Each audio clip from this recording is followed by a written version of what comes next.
İngilis dilinden dinleme metni. Metni dikkatle dinledikten sonra ona ait olan tapşırıkları yerine getirin.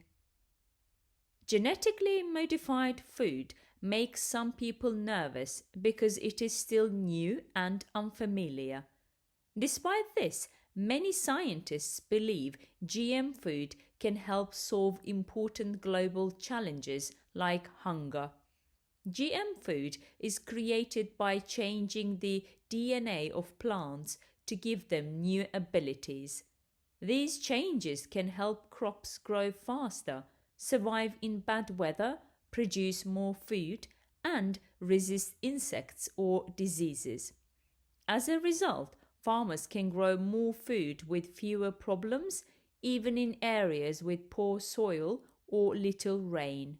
This could reduce hunger and lower the need for pesticides, which can harm nature.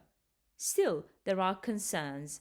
Some people worry that GM food might cause health issues or damage the environment in ways we don't yet understand. There are also fears that large companies may focus only on profits, not safety.